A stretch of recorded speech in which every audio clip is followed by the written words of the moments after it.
Hello everybody. Hello. Yesterday I was in Falkirk, that's in Scotland for those of you who don't know. And I just wanted to share this bit with you because I've got an immense amount of pride about being from the West Midlands basically. And more specifically I'm from Walsall originally. And so I get in this cab and this guy's driving me from the Edinburgh airport off to Falkirk. And he has the broadest accent. And so we try to have this conversation, and to this day, I don't know what we were talking about. Well, I think so. But one of the things that happened, I think at some point, he asked me where I was from, and I said Walsall, but I think he thought I was from Poland. I'm pretty convinced about that, because he tried to modify his accent a little bit. You know that bit where you get to where you kind of ask somebody pardon, and they answer, and you know you can't do it twice, can you? No. And you get to that point where you absolutely just can't get into the conversation anymore. So I don't know, I think we're bosom buddies now or something, but anyway. It was a really interesting trip. One of the things about that trip that I found was that the same issues were being discussed in that branch that I'm finding all the way around the UK at the minute. And it's not surprising really, because of the kind of massive cuts that are taking place everywhere. Do you remember a few years ago, we'd really be up in arms if it was like £1 million being cut, do you remember? Right? Just a little cut and a little reorganisation, and we'd be up in arms and we'd be like, what the hell's going on here? Now what we're talking about are 50 million here, 60 million there, 6,000 jobs there, 7,000 jobs there. That's the reality of what it's like for local government workers. And I say 6,000 really deliberately, because last week I saw an announcement from Northamptonshire County Council which says that they're going to not just, remember this thing called compulsory competitive tendering that we used to have? They're not bothering with that anymore. What they're going to do is just give the whole council all of the services to some private company to run. So that means all of those 6,000 people who currently work for that council are going to, at the stroke of a pen at some point soon, have to work for a private company. I don't know who the private company is. I don't know if we've got recognition with them. I don't know if if the union's going to get facility time to do any work with those employers. What I know is that those 6,000 people and their families are going to go into massive uncertainty. Now, I just don't think that's a right and fair way of treating people, do you? No. I think it's out of order, but this is what is happening all the way around the country. I was on a picket line on Monday with some workers from from Barnet Council. They're care workers, really low paid, predominantly women. That service was privatised out about 2 years ago. That private company that runs that service is saying to those workers, you have to take a 9.5% pay cut. 9.5%.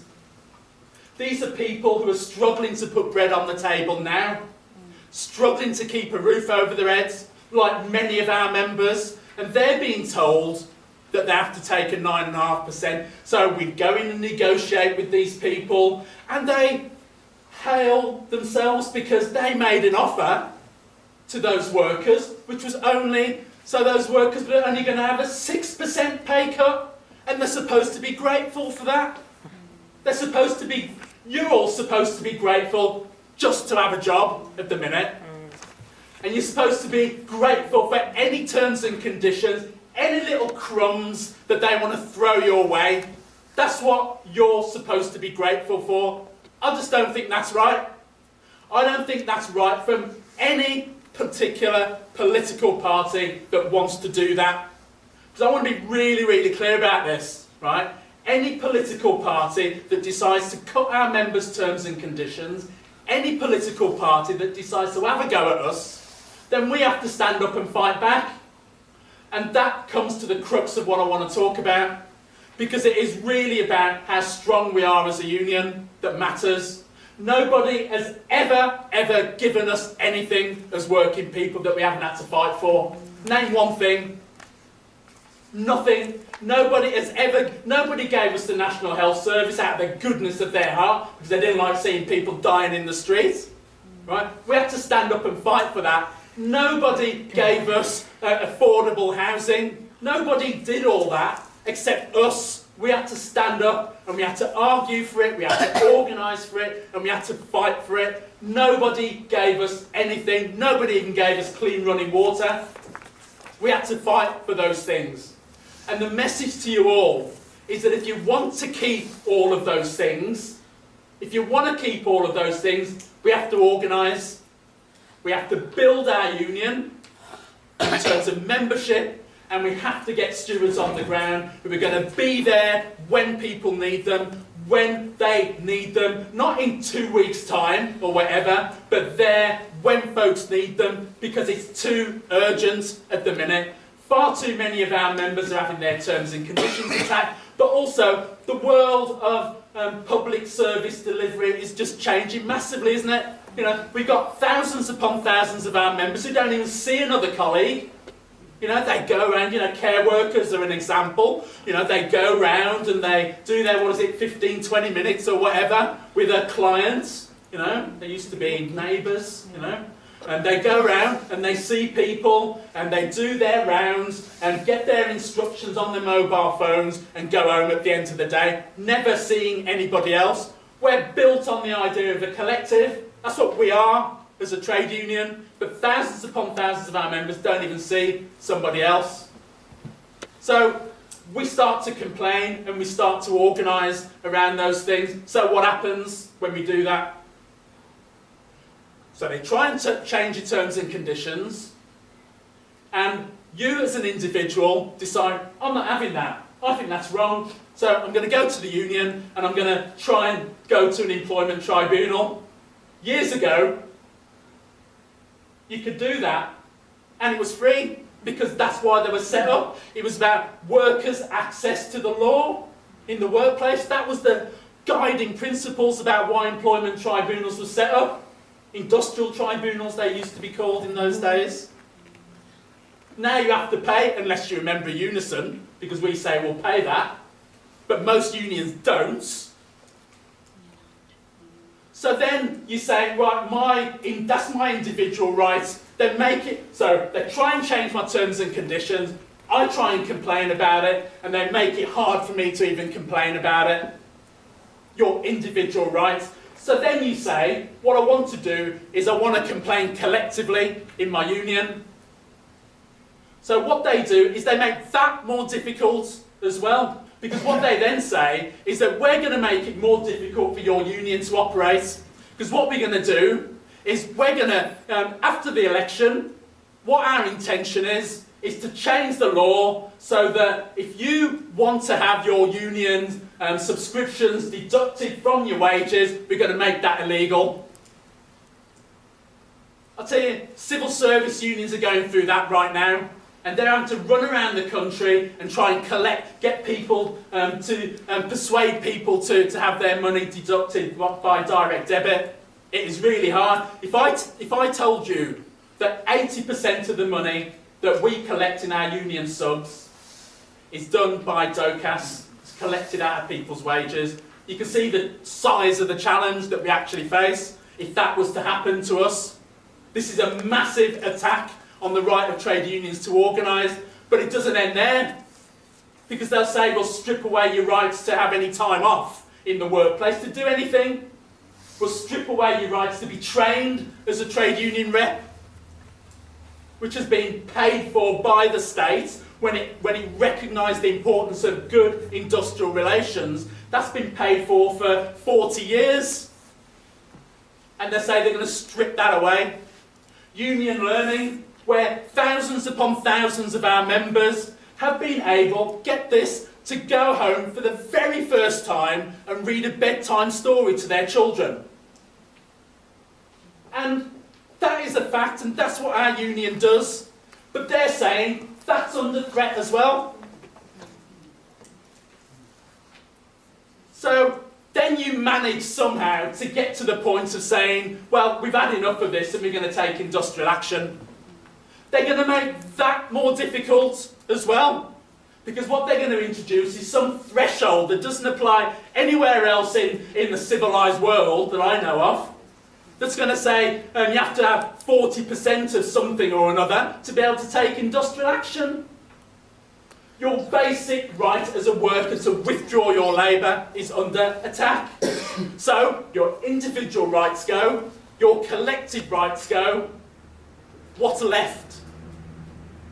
Well, what's left is where we started with employment legislation, when employment legislation was set up, and it's all based on this thing, and I'm not over-dramatising this, it's called the master-servant relationship. That's where it all started. Look it up if you think I'm over-dramatising this. That's where it started. It's called the master-servant relationship. You know that little bit on the end of your contract that says, and any other duties? That's what it means. It means they can ask you to do anything. The only thing that stops us from being in that kind of penal servitude, basically, is your ability to be able to organise within the workplace. So that's what we have to do. We have to build our union, get activists on the ground, and there is no union better, I believe, than in terms of recruiting than ours. 168,000 people recruited to this union last year. The second highest ever. The highest being 175,000, which was during the pensions dispute a few years ago. That's an amazing number on its own. It would be something like the 10th biggest union in the TUC. We've done a magnificent job, our activists in this union and our staff, in terms of just holding back that tide, because we're really good at being able to go out and recruit. But what you all know, because all of the politicians tell us this, is that the worst of the cuts are still to come. So unless we are organised, unless we have that strength on the ground, unless people see us in the workplace, then we won't be able to withstand that pressure that's going to come.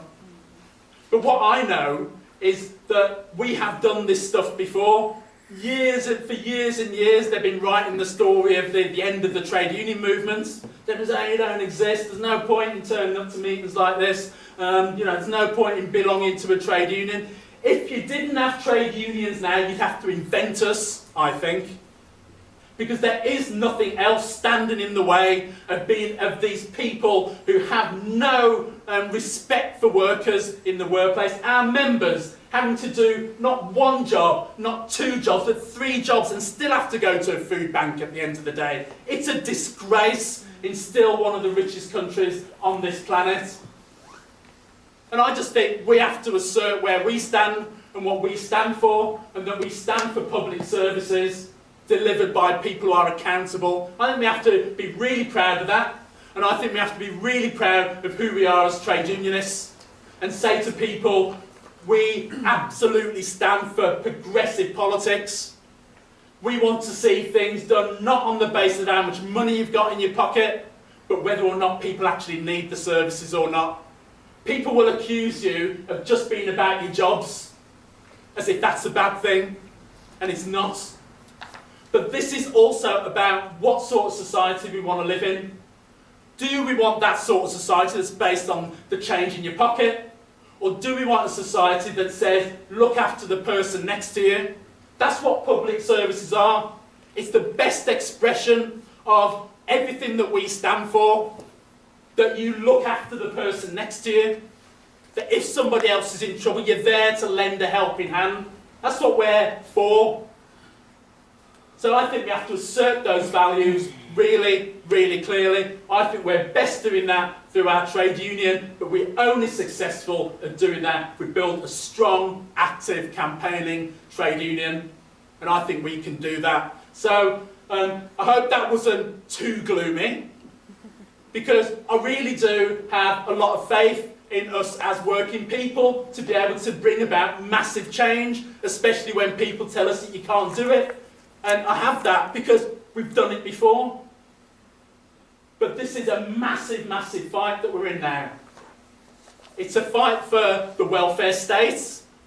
It's a fight for public services. And, you know, it's a fight for our union as well. The one organisation probably that can stand up and do something that can stop these attacks from taking place if we're strong enough. So, I mean, I'm really proud to be back in the West Midlands today. Really, really proud to have been able to spend a little bit of time with you today as well. And, you know, thanks ever so much for listening and good luck. Take care.